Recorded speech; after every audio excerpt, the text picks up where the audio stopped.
Ça fait 1 heure que je veux faire ce live et que je me laisse happer à répondre en vidéo à des commentaires que j'ai sur une autre plateforme.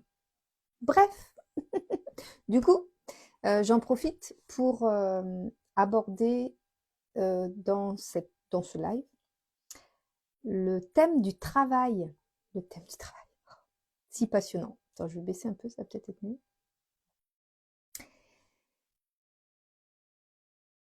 J'avais envie de voir avec toi la notion de travail. Je ne sais pas si c'est moi qui attire ces personnes-là, parce que c'est pas du tout ma perception du travail. Mais est-ce que j'attire ces personnes-là parce que justement j'ai la possibilité de leur faire changer leur vision sur le travail? Ou alors, est-ce que c'était mon ancienne perception du travail et que du coup, bah, c'est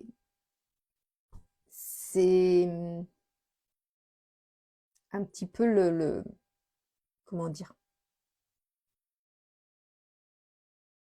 la répercussion de mes anciennes croyances qui arrivent là. Comme si c'était un test de l'univers qui me dit, bah, tu vois où tu étais et tu vois où tu es rendu là, bah, soit tu peux les aider, ou soit tu peux décider de retourner dans les mêmes croyances. Tu vois un peu? C'est un peu l'idée que j'ai parce que vraiment j'ai beaucoup de personnes qui voient vraiment le travail comme une contrainte, qui voient le travail comme quelque chose d'obligatoire parce que sinon on peut pas payer ses factures, parce que sinon euh, on est à la rue, parce que sinon on n'est pas accepté dans la société. Enfin, c'est incroyable comment on peut voir le travail de façon négative. Il y a pas que des personnes comme ça, mais effectivement, j'attire actuellement dans les commentaires principalement des personnes comme ça qui me demandent, bah oui, bah puisque tu parles que on peut attirer l'argent, etc. Bah moi, je veux plus rien faire et je veux pas travailler. Mhm. Alors, on n'est pas fait pour ne rien faire. Déjà, on marche, on respire, donc on fait quelque chose. On pense tout le temps, donc on n'est pas conçu pour ne rien faire. On n'est pas, même le légume, j'allais dire, on n'est pas des légumes. Même le légume, à un moment donné, il pousse, il mûrit, il pourrit, donc il évolue tout le temps. Donc ben, nous, c'est pareil, on est comme la nature, on est tout le temps en mouvement. Donc ne rien faire, ce n'est pas possible. Donc c'est pas cette notion-là qu'il faut essayer d'atteindre, puisque c'est pas possible. Nous sommes mouvement, nous sommes naturellement en mouvement.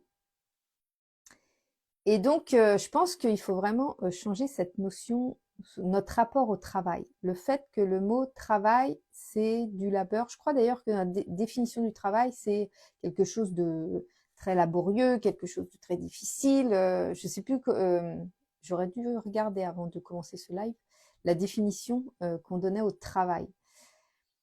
Euh, il est défini comme faire des tâches pénibles en fait. Et je pense qu'aujourd'hui, on est arrivé à une ère nouvelle où on peut se permettre de complètement modifier cette notion du travail. Et je pense qu'on aurait pu le faire bien avant, euh, mais que on a instauré finalement dans la société l'impact qu'avait l'argent par rapport au travail. C'est-à-dire que on a fait croire que, laissé croire que pour gagner plus d'argent, il fallait travailler dur, il fallait travailler fort, il fallait faire du travail pénible, euh, qu'il fallait donner toute sa vie au travail pour espérer avoir une retraite, pour espérer avoir de l'argent, pour espérer pouvoir vivre plus ou moins confortablement. Et curieusement, pour l'avoir expérimenté dans ma famille, bah, c'est pas ceux qui travaillent le plus dur, c'est pas ceux qui s'usent le plus physiquement au travail qui gagnent le plus. Non, non, non, non, non. Je pense notamment au métier du bâtiment. Euh, c'est une fausse croyance. Voilà. c'est une croyance qui a été instaurée pour engendrer le fait que les gens travaillent, se donnent à fond.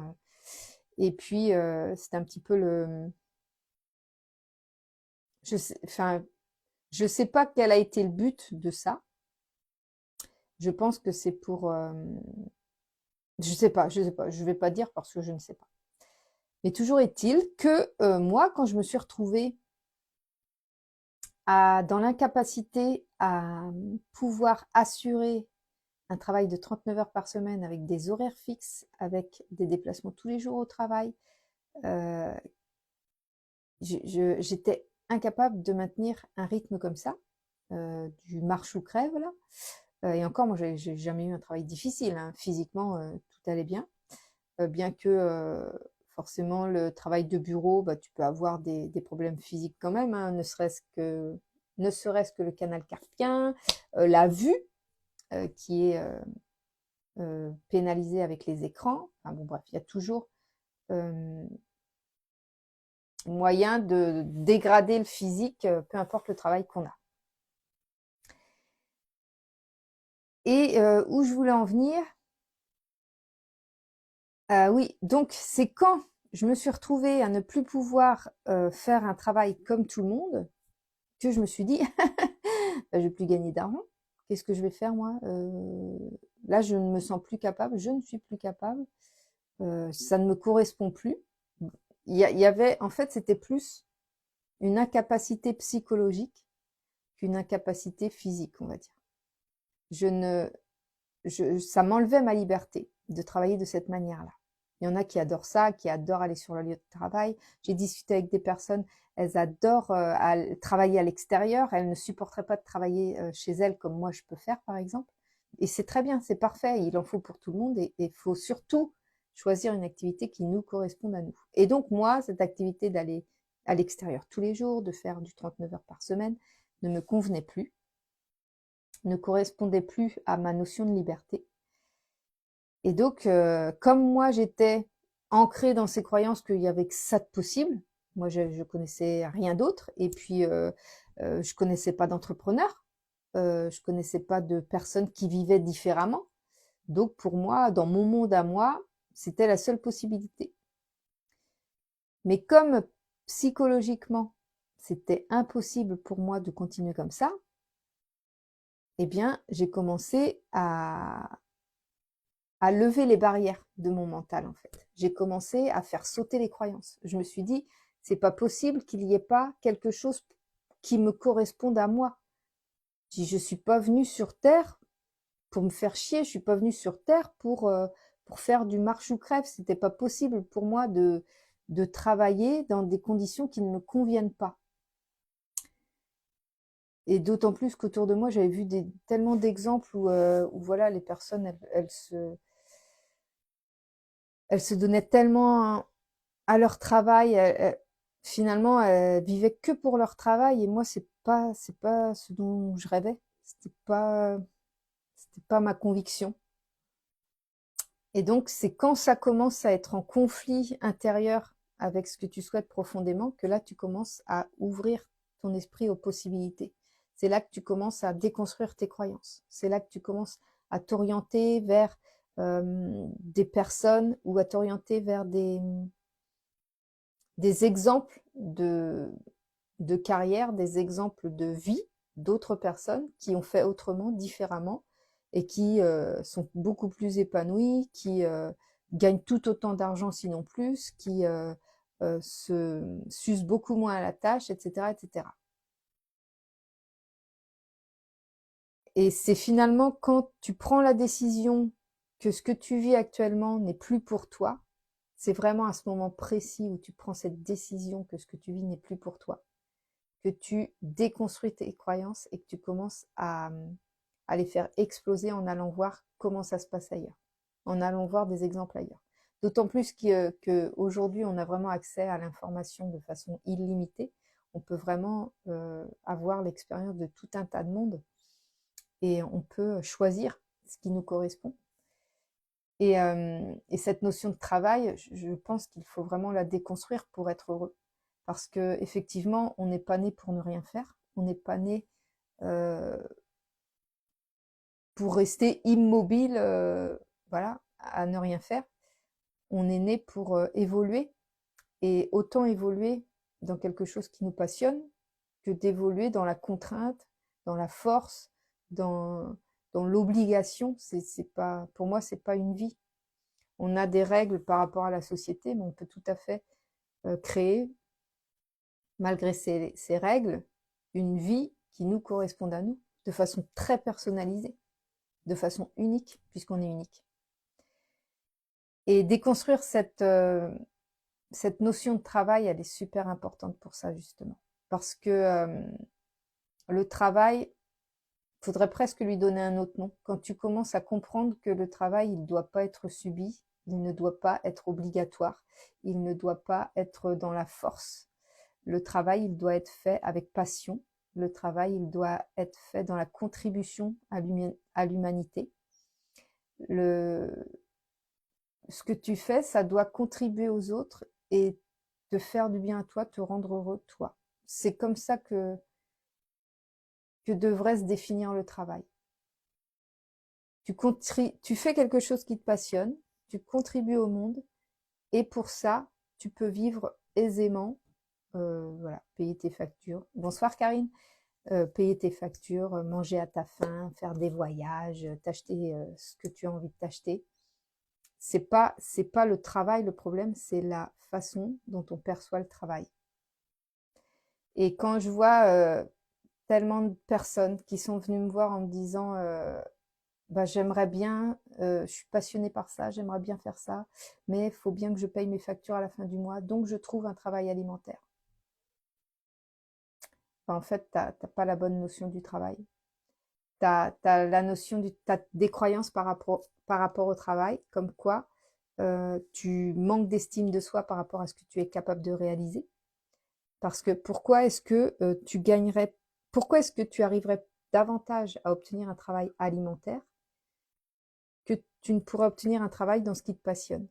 Parce que tu ne crois pas assez en, en tes capacités à réaliser à réaliser ton rêve d'être payé pour ce qui te passionne. Il y a vraiment une notion de foi en ses compétences, en ses capacités. Et j'ai tellement traversé ça. Mais je pense que quand tu es passionné, tu lâches rien. Tu peux rien lâcher. C'est pas possible. C'est plus fort que toi. Tu vois, par exemple, là, je t'avais dit, j'étais un peu fatiguée milieu de semaine, là. Ça, c'est peut-être vu dans mes lives. En tous les cas, moi, je le voyais. Et je me dis, je sais qu'il faut que je me repose. Et donc, j'ai commencé à prendre quelques heures, après quelques après-midi.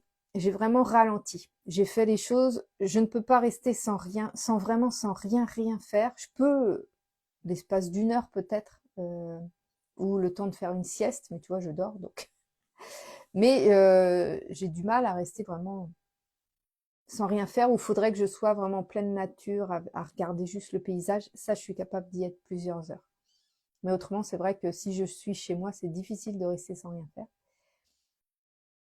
Et en plus, quand tu es passionné par ce que tu fais, quand tu es passionné par ton travail, c'est d'autant plus difficile de te dire, ben non, là, je fais pas mon travail, j'arrête là. Et donc, j'ai qu'à moitié réussi à ne pas travailler. J'ai ralenti surtout. J'ai ralenti, ce qui semble-t-il a été suffisant. Parce que je me sens bien là ce soir. Enfin, aujourd'hui, les derniers jours, je me suis sentie bien avec ce ralentissement d'activité, mais j'ai quand même continué à travailler, et je pense que c'est toute la différence entre quelque chose qui te passionne et quelque chose que tu fais dans la contrainte. Quelque chose que tu fais pour gagner de l'argent, pour pouvoir te nourrir, pour pouvoir payer tes factures. C'est pas du tout la même énergie. Tu dégages pas du tout la même énergie. Tu n'attires pas du tout non plus les mêmes choses, parce que tu ne dégages pas les mêmes vibrations. Quand tu travailles dans la contrainte, quand tu travailles dans la force comme ça, quand tu t'imposes des choses comme ça très dures, en fait, tu attires encore je vais pas réussir à parler. Tu attires encore plus à toi des choses qui vont être dures, difficiles, qui vont être faites dans la force. Tu attires l'énergie que tu dégages. Donc si tu travailles sous la contrainte, si tu travailles dans l'énergie du manque, si tu travailles dans l'énergie de subir les choses, tu vas subir encore plus les choses. Il va se passer des choses au travail, il va se passer des choses de côté personnel, tu vas avoir des factures inattendues qui n'étaient pas prévues. Enfin, toute l'énergie va se concentrer autour des vibrations que tu dégages. Donc, comme le travail fait partie d'une grande partie de notre vie, parce que faut pas faut pas croire, on travaille tous, on passe beaucoup de temps au travail en fait. On passe tous beaucoup de temps au travail. Donc si c'est pour passer beaucoup de temps et attendre juste la retraite pour être sauvé entre guillemets, ben en fait on aura mis en péril notre corps parce que le travail physique par exemple, il aura complètement abîmé notre corps, on sera usé. Moi je l'ai vu avec des proches. Psychologiquement, quand tu as tout donné pendant des années à ton travail, que tu t'es investi dans ton travail et que ce travail ne te plaisait pas, tu arrives au moment de la retraite, tu es complètement perdu et tu sais même pas ce qui te plaît, ce qui te plaît pas, ce que tu as envie de faire ou pas. Il y en a plein, il y en a eu plein, il y en a plein et j'en côtoie plus maintenant, mais j'en ai côtoyé à l'époque où je travaillais dans une entreprise de transport en commun. J'ai eu tellement de personnes qui, arrivés en retraite, déclenchaient des maladies, des cancers, des ruptures d'anévrisme, et il y en a tellement qui sont décédés dans les 6 mois qui ont suivi leur retraite. Parce elles ont tellement investi toute leur énergie dans une seule chose qui en plus ne les épanouissait pas, que c'est comme si tout s'était arrêté d'un coup. Et comme elles n'ont pas pris soin de ce qu'elles ressentaient intérieurement et extérieurement, eh bien, le corps, lui, a répondu à cette espèce de fossé qui s'est créé entre la pleine activité qui les faisait fonctionner en pilote automatique et puis plus rien. Et ça m'a toujours choquée, ça m'a énormément choquée. En exemple, j'ai bien eu 5 personnes comme ça à qui c'est arrivé. Et je me souviens à l'époque, quand ma mère est partie en retraite, je lui ai dit surtout trouve-toi des activités parce que tu es tellement investi dans ton travail. Alors, elle n'avait pas un travail très valorisant, on va dire, même si moi je trouvais son travail magnifique. Mais, euh, mais elle ne faisait que ça en fait. À la maison, elle rangeait, nettoyait, et puis autrement, tout son temps était au travail. Et donc, elle s'est retrouvée en retraite sans rien, sans activité, sans rien. Et, elle savait pas du tout. Elle a été les premiers mois ont été difficiles parce que elle était perdue. C'est comme s'il y avait le néant devant elle. Elle savait pas du tout ce qu'elle voulait. Elle s'était perdue en fait en voulant répondre à des croyances par rapport à la société, à la façon qu'elle voyait elle le travail, comment ça devait se passer. Voilà, c'est ce que je voulais te partager ce soir. Le travail, il est façonné en fonction des croyances que tu as sur lui. Si tu décides qu'à partir de maintenant, ton travail, ce ne sera que passion, quand tu décides qu'à partir de maintenant, ton travail, ce ne sera que pour le plaisir et ton travail, ce ne sera que pour contribuer à l'humanité, tu vas voir que ton énergie va complètement changer et que si ton travail actuel ne correspond pas à ta reprogrammation de nouvelles croyances, eh bien, tu vas provoquer des possibilités, des opportunités qui vont te permettre de quitter le travail dans lequel tu es et de trouver celui qui correspond à tes nouvelles vibrations, qui correspond à tes nouvelles croyances, ou à ce que tu as envie de croire en tous les cas. Voilà, c'est ça que je vais... Pardon. Il aurait fallu que je prévoie un verre d'eau. C'est ça que je vais te partager dans ce live. J'espère qu'il va pouvoir t'aider, qu'il va pouvoir t'inspirer. Et puis moi, je te dis bonne soirée, bonne nuit. Je te dis à demain pour le prochain live.